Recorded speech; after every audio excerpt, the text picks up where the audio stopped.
In the past few years, the people at Don Ledford Automotive Center have raised $100,000 for local school systems through their test drive events. We do the drive-a-thons because we embrace education. We realize that teachers need our support to do their job. They encourage the teachers in our area to strive for excellence. We supply the Teacher of the Year a car to drive every year for the Bradley County Schools and the Cleveland City Schools. And we're very proud of the fact that we have the opportunity to do that in our community. Community is at the center of the mission of Don Ledford Automotive Center, your home of Chevrolet, Buick, GMC, and Cadillac. DonLedford.com. Serenity Funeral Homes. Convenient, caring, affordable. Cleveland's most affordable funeral home. Completely remodeled. Offering cremations as low as $5.95. Funerals, $15.95. SerenityofCleveland.com. When trust matters most. Did you know 4 out of every 10 pills contain a potential lethal dose of fentanyl? 2 salt-sized grains of fentanyl can kill. Talk to your kids today about the risks of fentanyl. ATS The Bridge, speaking out against drugs, speaking up with a message of hope. Visit atsthebridge.org today.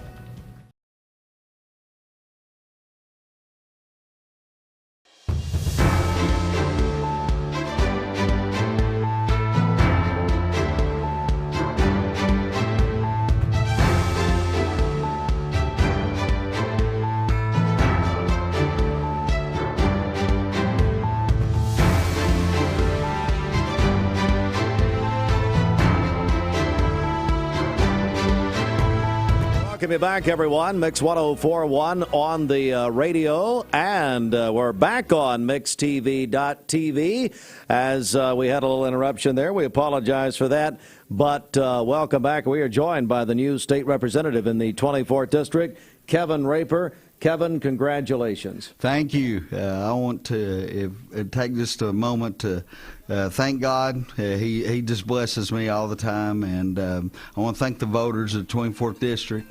I'd like to thank my family, of course, my team, my campaign manager led by Jeff and Mary Tom Cox, and then numbers and numbers of other people that contributed. So, and some were working right up, Brent Shadden and Donnie Hughes and several of them were working right up to the 8 o'clock mark tonight. So well, anyway, we had a number of people working. And how about these people sitting here with you? Of course, your two of your family. I know one of your sons is not here tonight.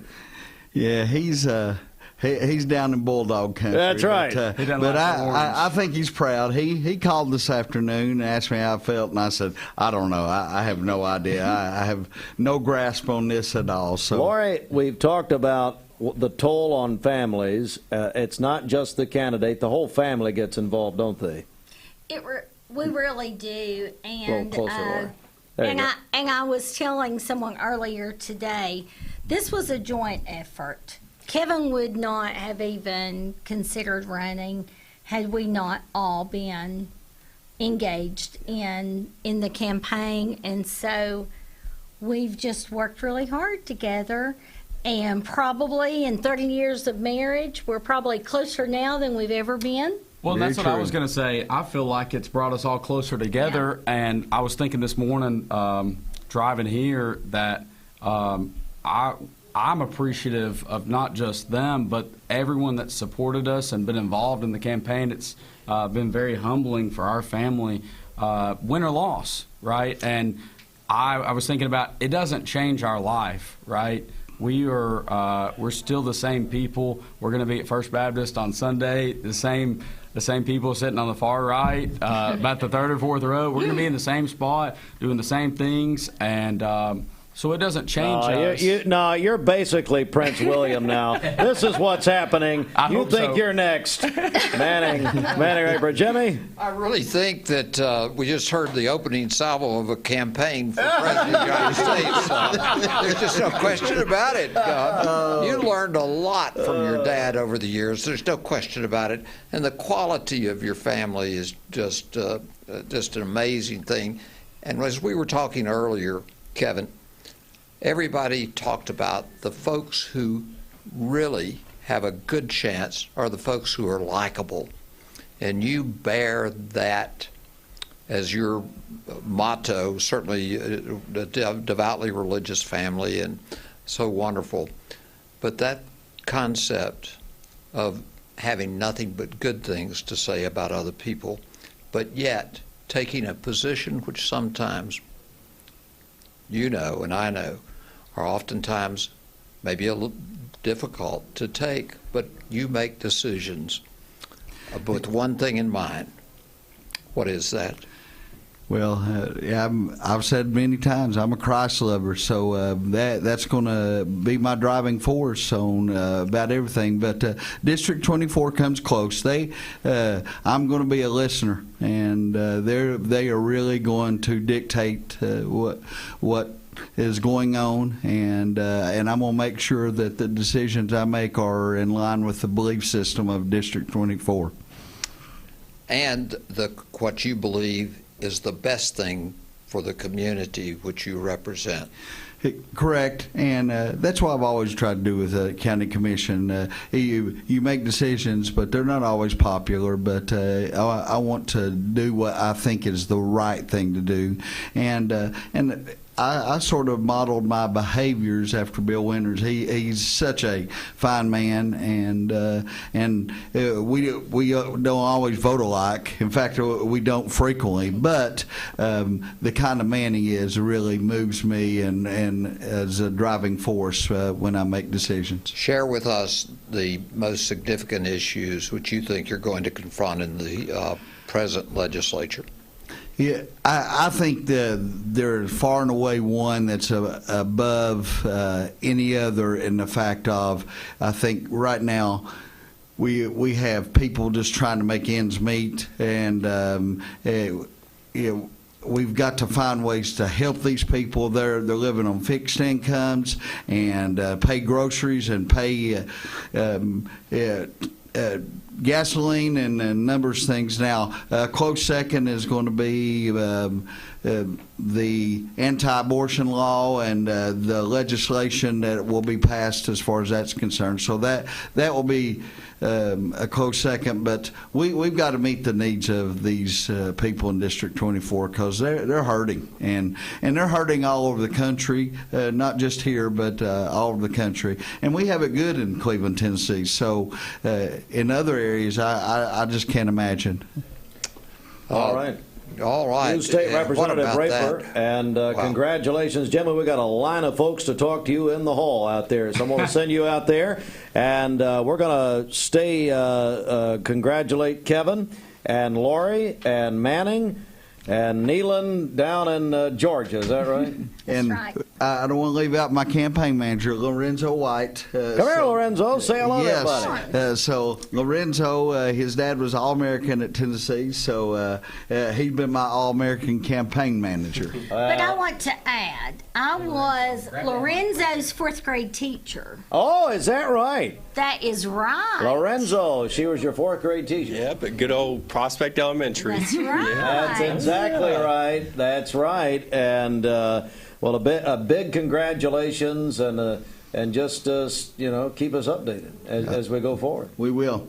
Thank you very much. Thank you. I've said many times that you have covered lots of things, that debates and different forums, and 104.1 is a staple of this community, and always will be. And I sure appreciate the job that all of you do. You give Cleveland a platform to stand on, so I know we're appreciative of that. We talk about it all the time, how you give Cleveland a platform. Without you and your station and you all, I remember going to school listening to you and Bridget and the team arguing and going at each other, and I love it. That's right. Well, I want to go have those back things. even further to when Steve was just a little tight coming to the rep and eating gravy and biscuits. We're about to You get got kicked that? out of here now. You got that right. Where's my Lotta burger? Yeah. That's what I want to know. Yeah. All right, guys, congratulations. All right. God bless. God bless you.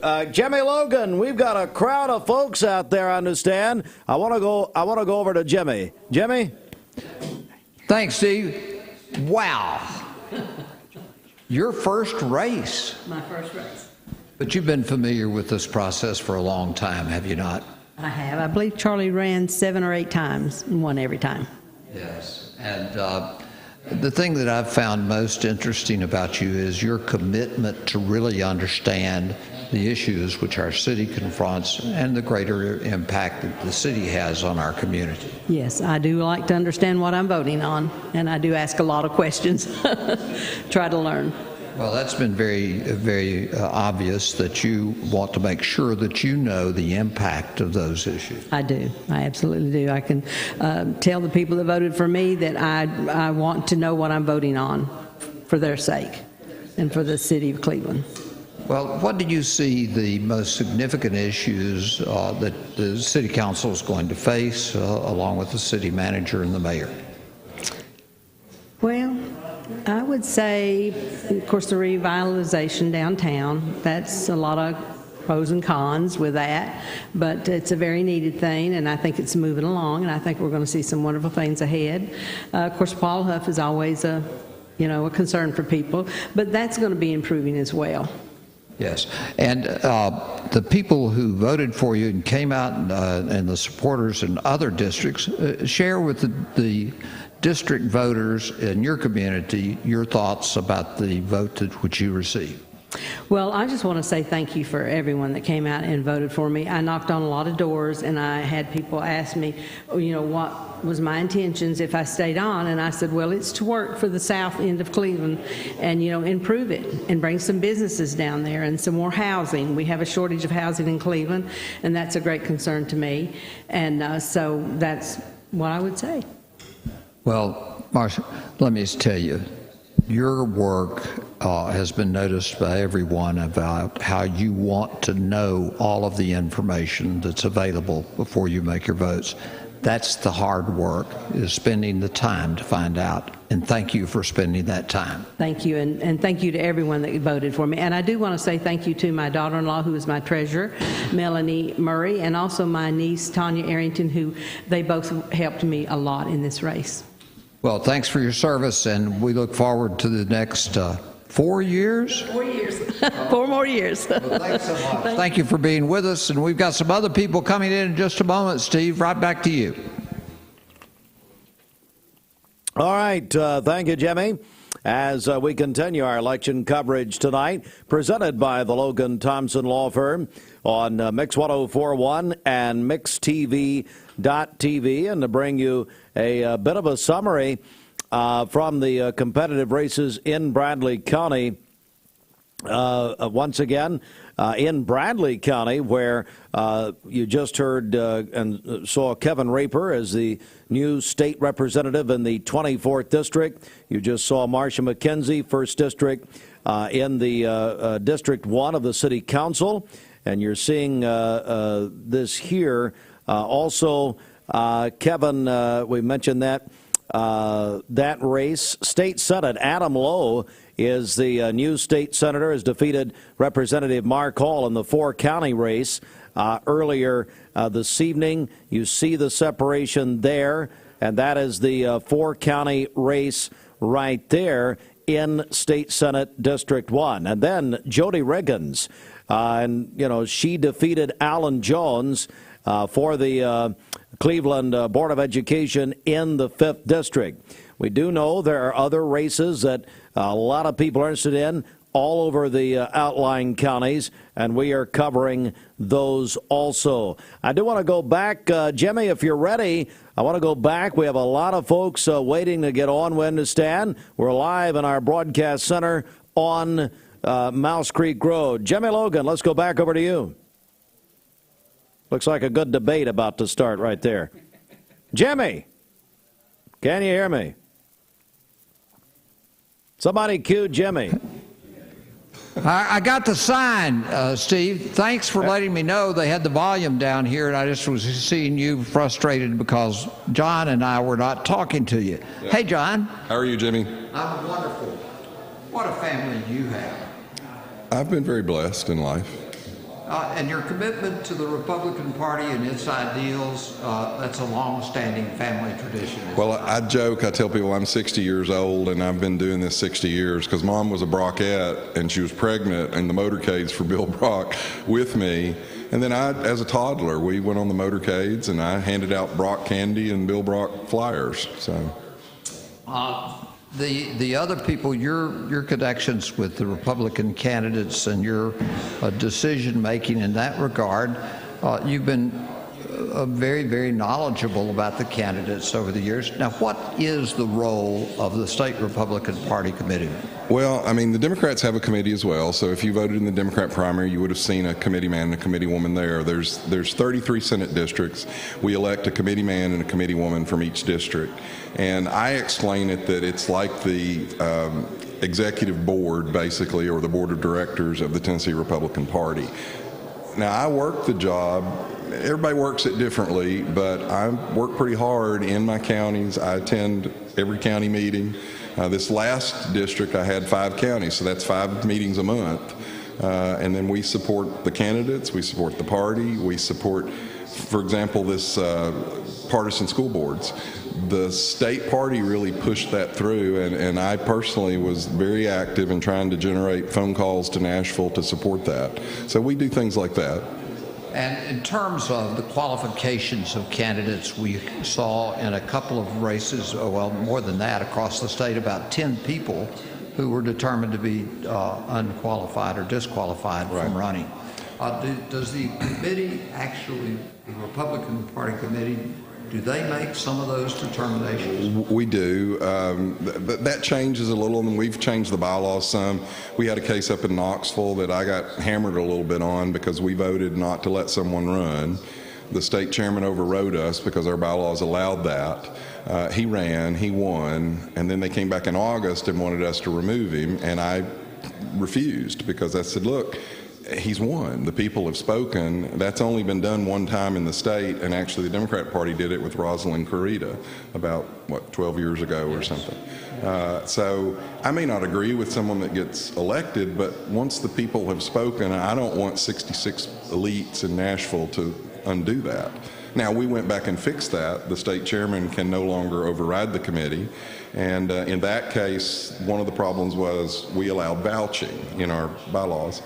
And we did vouching if you were sick with chemo and missed a vote, or if your son was deployed and missed a vote. It never dawned on us that someone would vouch for voting in a Democratic primary, which we consider not good form. And so I actually changed the bylaws this past spring. It took about a year to do, but you can no longer vouch for a vote in a Democratic primary. So we require our candidates to have voted in 3 out of the last 4 Republican primaries, state primaries in August. Let me ask you to comment, because we are a dominant supermajority Republican Party in our state now.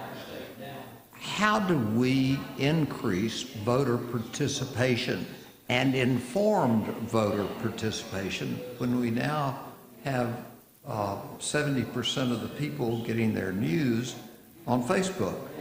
I think it's a cultural problem, Jimmy, to be honest. I say this in party meetings all the time. People will talk about low voter turnout, and they'll talk about people attending the Republican Party meetings, and I'm sure Democrat Party meetings have the same issue.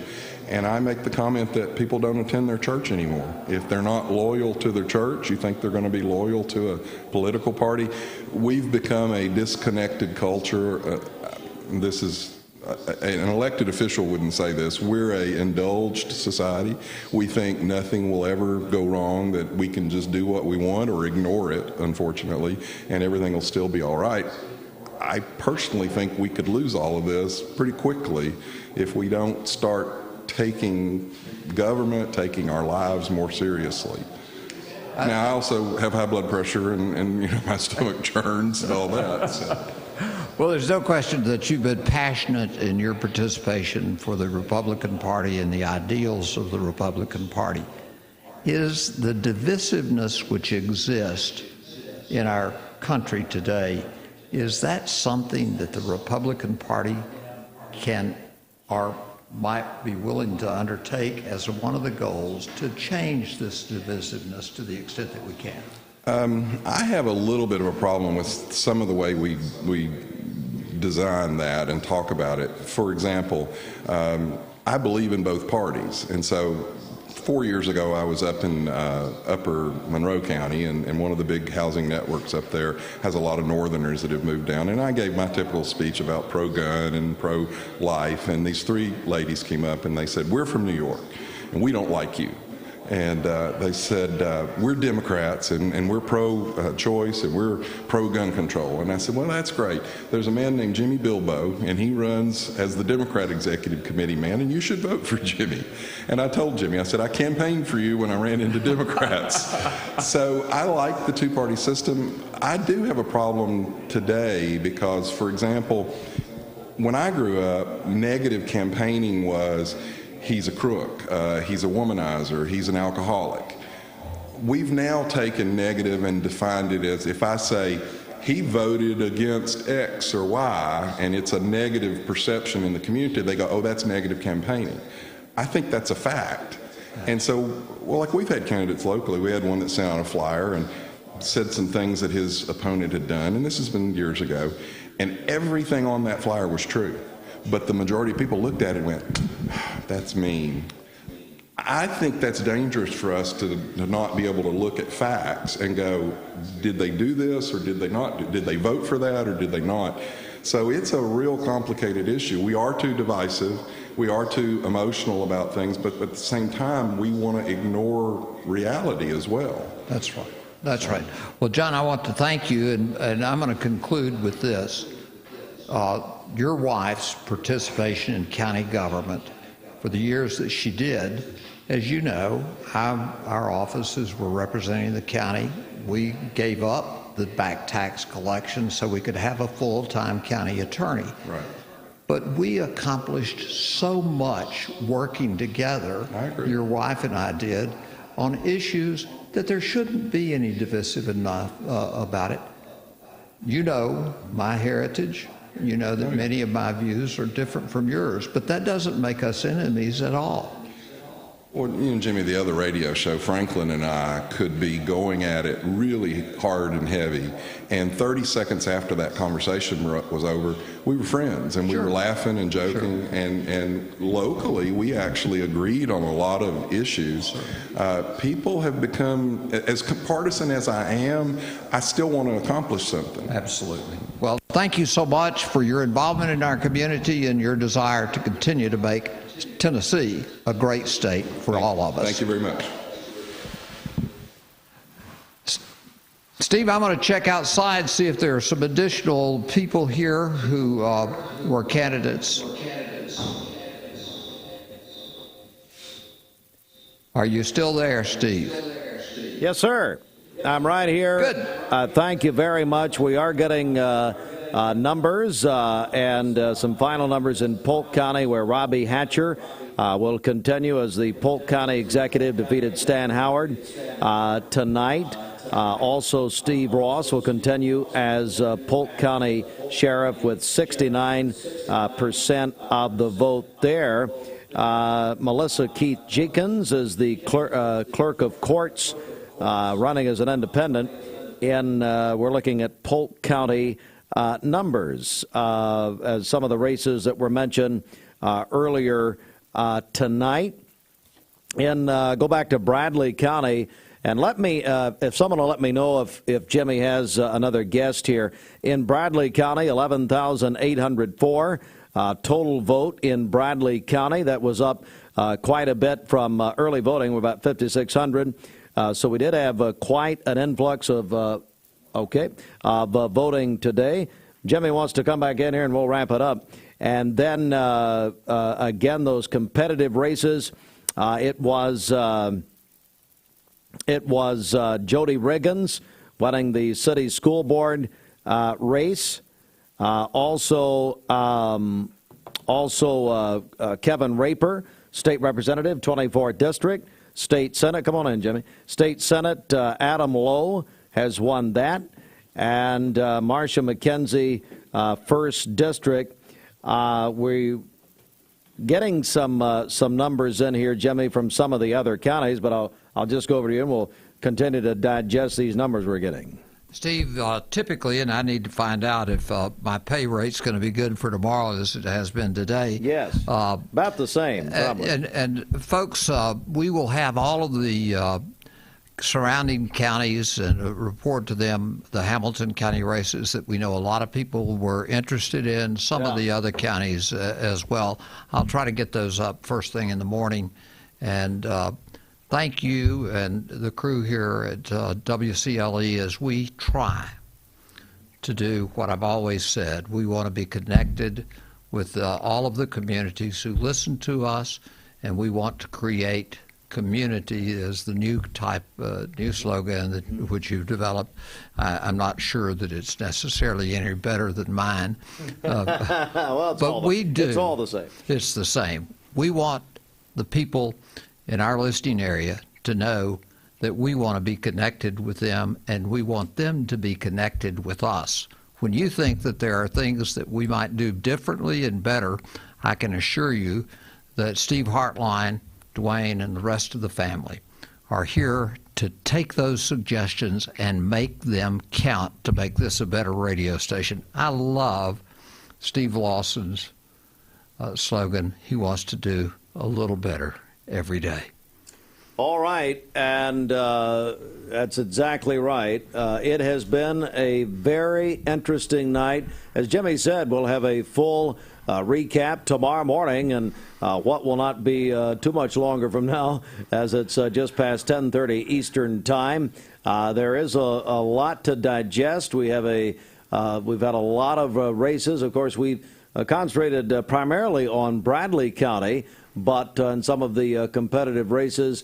But we'll bring you a full recap tomorrow morning right here on Mix 104.1, Talk 101.3, Fiesta 99.1, and on MixTV.tv. We appreciate our sponsors tonight, led by the Logan-Thompson Law Firm. Visit LoganThompsonLaw.com. And to our other sponsors, thank you very much. For all of our crew, as Jimmy said, they were tremendous. Austin Chadwick, Ashlyn Akiona, Ryan Felton, Elijah Kyle helped a lot tonight. And, of course, Dwayne Williams piloting the ship here.